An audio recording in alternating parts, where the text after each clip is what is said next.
Welcome class. This is for class 8 NCERT Geography chapter number 1 Resources.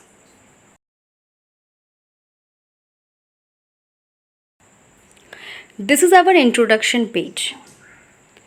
First, what are resources? Chapter का नाम ही resources है तो we should know what are resources. Then second, next topic है type of resources in which we have natural resource, human made resource, human resource.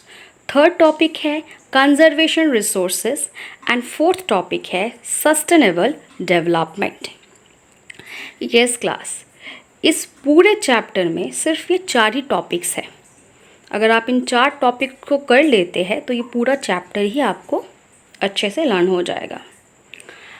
और ये जो slide मैंने अभी आपको दिखाया है इसको आप एज अ क्लास नोट्स की तरह भी यूज़ कर सकते हैं at the time of your examination. Right. So class, what are resources? क्योंकि चैप्टर ही है रिसोर्स के बारे में तो सबसे पहले हमें समझना पड़ेगा कि ये रिसोर्सेस क्या होते हैं. ठीक है. Any substance having utility in any way is a resource. एक कोई भी सब्सटेंट, यूटिलिटी मीन्स यूज़, कोई भी उसका यूज़ हो तो उसको हम रिसोर्स बोल देते हैं. फिर से देखिए, any substance having utility in any way is a resource. अगर इससे भी ज़्यादा इजी वे में हम समझने की कोशिश करते हैं, आपकी बुक में भी एक डेफिनेशन रिसोर्सेस का है. आपकी एनसीईआरटी की बुक की बात कर रही हूँ. Anything that can be use to satisfy a need is a resource. यानी कि ऐसी कोई भी चीज़ जो आपकी ज़रूरत को, नीड यानी ज़रूरत को, सेटिस्फाई यानी कि संतुष्ट, कोई भी ऐसी चीज़ जिसके इस्तेमाल से आपकी ज़रूरत को संतुष्टि मिलती है उसको हम रिसोर्स कहते हैं. एग्जाम्पल में क्या है? The water you drink when you are thirsty, the electricity you use in your house, the text book you use to study, all are resources. ठीक है. Types of resources. Resources are categorized into 3 parts: natural resource, human made resource and human resource. Natural resources. This is the definition of natural resources. आप इस definition को copy में note down कर सकते हैं. As it is इसको paper में आप यूज़ कर सकते हैं. Natural resources are those resources that are drawn from nature and are use without much modification. Natural resources वो रिसोर्सेज होती है जिनको कि हम डायरेक्टली नेचर से ड्रॉन करते हैं. कहाँ से एक्सट्रैक्ट करते हैं? नेचर से.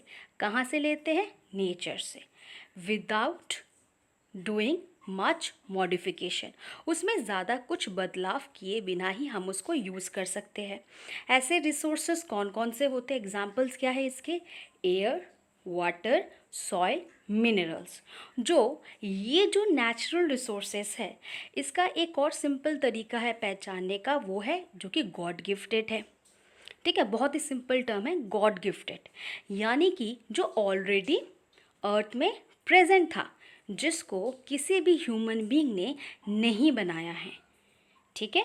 ये नेचर है जो नेचुरली प्रेजेंट है अर्थ में, इसको किसी ने नहीं बनाया.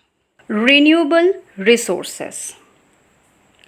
Natural resources may also be classified as renewable and non-renewable. Natural resources को हम क्लासीफाई कर रहे हैं 2 पार्ट्स में. एक को कहते हैं रिन्यूएबल, एक को कहते हैं नॉन रिन्यूएबल. सो क्लास, ये जो वर्ड है इनको आप देखिए, रिन्यूएबल एंड नॉन रिन्यूएबल. मुझे ऐसा नहीं लगता कि आपको ये वर्ड्स आप कुछ पहली बार सुन रहे हैं. आई थिंक कि आप 5-6 क्लासेस को पढ़ते हुए आ रहे हैं रिन्यूएबल एंड नॉन रिन्यूएबल. फिर भी इसकी डेफिनेशंस एक बार देख लेते हैं. Renewable resources are those which can get renewed और replenished quickly such as solar and wind energy. ये डेफिनेशन है और इसको आपको कॉपी में नोट डाउन कर लो. इसको आप एज इट इज़ एग्जाम में यूज़ कर सकते हैं. रिन्यूएबल रिसोर्सेज वो रिसोर्सेज है जो कि क्विकली रिन्यूड हो जाती है, क्विकली, जो कि हमारे अर्थ में अनलिमिटेड वे में प्रेजेंट है। इसका एग्जाम्पल क्या है? Solar and wind energy. तो फिर से एक बार रिकैपिचुलेट करें, नेचुरल रिसोर्सेज क्या है? जो गॉड गिफ्टेड है, जो ऑलरेडी हमारे अर्थ में प्रेजेंट है, जिसको किसी ने नहीं बनाया। नेचुरल रिसोर्स को हम क्लासीफाई कर रहे हैं टू पार्ट्स में, रिन्यूएबल एंड नॉन रिन्यूएबल। अब रिन्यूएबल रिसोर्सेज क्या है? जो कि रिन्यूड हो जाता है, कैसे? क्विकली। ठीक है, इसके एग्जाम्पल क्या है? Solar and wind energy. Non renewable resources class, ये जो स्लाइड मैंने किया है ये इसका डेफिनेशन है। Non renewable resources are those which have a limited stock. तो फर्स्ट लाइन में क्लियर कर रहे हैं भाई हमारे पास तो लिमिटेड स्टॉक है जी। Non renewable resources are those which have a limited stock, यही इसकी आइडेंटिटी बन गई है कि इसमें जो है क्या है जी, इसमें तो लिमिटेड स्टॉक है। Once the stock are exhausted, it may take thousands of years to be renewed or replenished। मतलब अगर ये इसका जो स्टॉक है, जो कि पहली सेंटेंस में बताया गया है कि लिमिटेड है, अगर इसका स्टॉक एक बार ख़त्म हो गया, एग्जॉस्टेड यानी ख़त्म हो गया, तो फिर इसको थाउजेंड्स ऑफ ईयर लगते हैं, हज़ारों साल लगते हैं रिन्यूड होने में, फिर से इसको चार्ज होने में। जैसे हमारी फ़ोन की बैटरी बार बार एग्जॉस्ट हो जाती है, फिर हम उसको फिर से प्लग इन करते हैं, रिचार्ज कर लेते हैं, तो वो क्या हो जाता है? फिर से रिचार्ज हो जाता है। ठीक है, पर ये जो नॉन रिन्यूएबल रिसोर्सेस है, ये इतना ईजिली चार्ज नहीं हो रहा है। क्यों नहीं हो रहा है? एक तो लिमिटेड स्टॉक है, और सेकंड कह रहे हैं कि अगर ये स्टॉक एक बार ख़त्म हो गया तो जी हमें तो इसमें फिर हज़ारों सालों तक हमें इसका इंतज़ार करना पड़ेगा। हज़ारों सालों तक, यानी कि हमारे जन्म लग जाएंगे। तो हमें इसका मतलब, क्योंकि ये लिमिटेड स्टॉक में है, तो हमें बहुत ही केयरफुली इन रिसोर्सेस को क्या करना पड़ेगा? यूज़ करना पड़ेगा।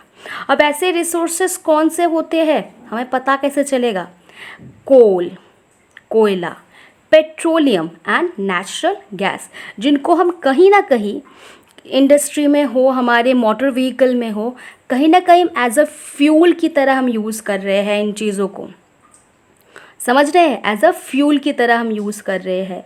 और यही चीज़ें क्या है? नॉन रिन्यूएबल रिसोर्सेस, यानी कि इसका जो स्टॉक है अगर एक बार ख़त्म हो गया, then it may take thousands of years to be renewed. Okay class, human made resource, the resources which are created from the natural resources by the human beings to produce useful product are known as human made resources। यानी कि वो resources जिसको किसने बनाया? Human being ने, जिसको हमने बनाया है। ठीक है, हम इंसानों ने, हम मनुष्य ने जिन रिसोर्सेस को बनाया है, सिंपली हम उन रिसोर्सेस को ह्यूमन मेड रिसोर्सेस कहते हैं। क्लास, आप कंफ्यूज मत होइए नेचुरल रिसोर्स और ह्यूमन मेड रिसोर्सेस में। एक बार फिर से रिकैपिचुलेट कर लेते हैं कि 3 टाइप ऑफ रिसोर्सेस हैं। नेचुरल, जिसके बारे में हम पढ़ चुके हैं, ह्यूमन मेड। ठीक है, ये है सेकंड पॉइंट में आ रहा है ह्यूमन मेड रिसोर्सेस। जिसको किसने बनाया है, इसके नाम से ही क्लैरिफाई है कि जिसको ह्यूमन ने जिन रिसोर्सेस को बनाया है उसको ह्यूमन मेड रिसोर्सेस कहते हैं। Very simple. अपने आसपास देखिए, आपको काफ़ी सारे ह्यूमन मेड रिसोर्सेस मिल जाएंगे। जो जिस सोफ़े पे आप बैठे हैं, जिस टेबल पे आपकी कॉपी रखी हुई है, ठीक है, ये मोबाइल फ़ोन या लैपटॉप जिससे आप ये लेक्चर को अटेंड कर रहे हैं, ये सब कुछ क्या है? Human made resources. Very simple.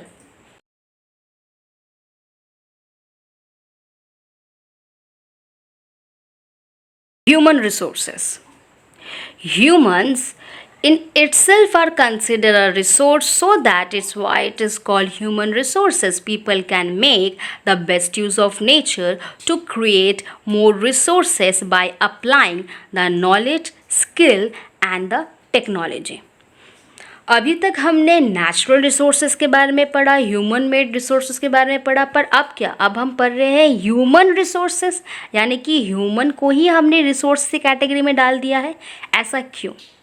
क्योंकि कोई भी रिसोर्सेज जो है वो ह्यूमन के नॉलेज, स्किल और टेक्नोलॉजी के मिक्सचर से ही वो रिसोर्स बना है, वरना वो वेस्ट होता।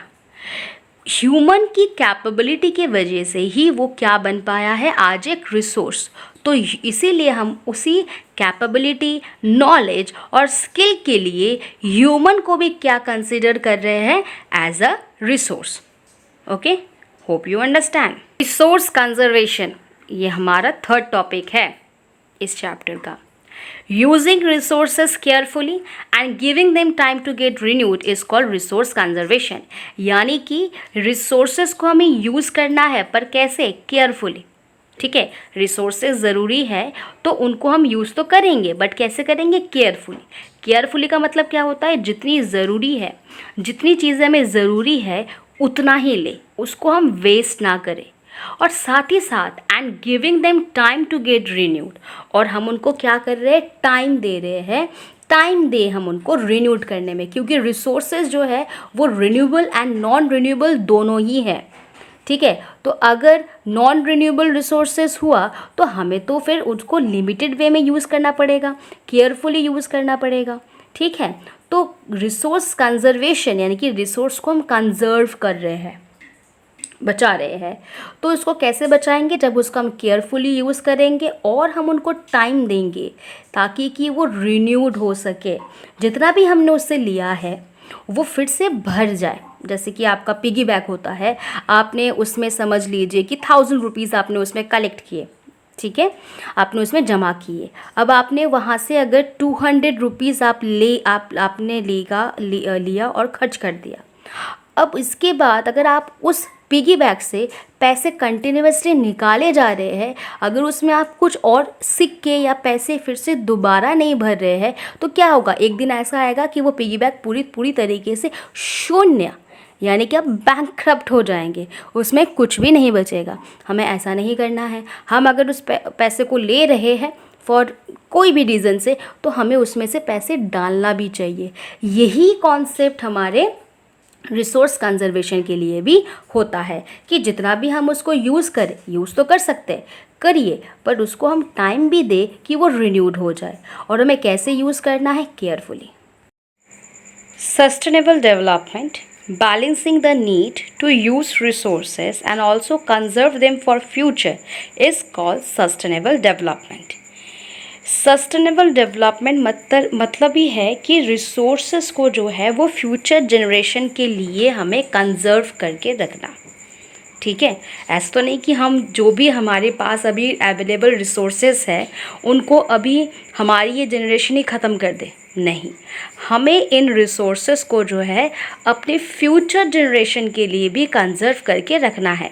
इसी कॉन्सेप्ट को सस्टेनेबल डेवलपमेंट बोला गया है। Okay, some principles of sustainable development, कुछ प्रिंसिपल्स है सस्टेनेबल डेवलपमेंट के, जैसे respect and care for all form of life, improve the quality of human life, conserve the earth vitality and diversity, minimise the depletion of natural resources, change personal attitude and practice towards the environment, enable communities to care for their own environment। ये कुछ ऐसे principles हैं जिसके माध्यम से हम sustainable development कर सकते हैं। अब असाइनमेंट की बारी है। ठीक है, इट्स टाइम फॉर असाइनमेंट की। अभी तक हमने जितना भी पढ़ा है उसका पूरा इसमें निचोड़ आ जाएगा। Coal is an example of, coal जो है ये किसका एग्जाम्पल है जी, केबीसी की तरह लॉक कर दिया जाए। Renewable resources, non renewable resources, human resources या पोटेंशियल रिसोर्सेज। क्लास आप एक काम कीजिए, इन सभी को ना आप इनके जो भी आपको पॉसिबल आंसर्स लग रहे हैं इनको आप एक नोट डाउन करते रहिए, क्योंकि after this the end of this slide मैं आपको आंसर्स बता दूंगी कि कोल किसका एग्जाम्पल है। सेकेंड क्वेश्चन है, name the type of resources which have the capability और एबिलिटी टू प्रोड्यूस और रिन्यू क्विकली। ऐसा कौन सा रिसोर्सेस है जिसकी कैपेबिलिटी और एबिलिटी है कि वो रिप्रोड्यूस हो सकता है और वो क्विकली रिन्यूड हो सकता है? Localized resources, non renewable resources, renewable resources या यूबिक्विटस रिसोर्स? आई थिंक कि आपने गेस कर लिया क्योंकि बहुत बार मैंने आपको इसमें बताया था। थर्ड क्वेश्चन है resources use carefully and giving them time to get renewed. ये भी मैंने आपको समझाया है। Option A resource depletion, B resource conservation, C resource pollution, D none of this. Okay, from the given list of option which one can consider as a example of a natural resource? ठीक है, railway, bridge, sunlight, road. Natural resource का example बताइए। Name the term given to the resources that are drawn from nature and used without much modification. Human, natural resource, depletable या human made. अच्छा, ये कुछ ऐसे questions हैं जो as a homework मैं आपको दे रही हूँ। या आपको खुद से अटेम्प्ट करना है या फिर वीडियो को अगर आप दोबारा देखेंगे तो इन तीनों के क्वेश्चंस आपको मिल जाएंगे। ठीक है, ये इसके आंसर है। आप अपना आंसर एक बार चेक कर लीजिएगा। ठीक है, ओके, तो यहाँ ख़त्म होता है ये chapter resources. So my dear students, I hope that all concepts are clear. मेरे चैनल में आपको एनसीईआरटी से रिलेटेड 6 to 12 के सोशल साइंस के सारे चैप्टर्स मिल जाएंगे। इसमें क्लास नोट के साथ साथ आपको इजी एक्सप्लेनेशन और कुछ असाइनमेंट्स के वर्क भी मिल जाएंगे। आशा करती हूँ कि आप लोगों को मेरा ये वीडियो पसंद आएगा।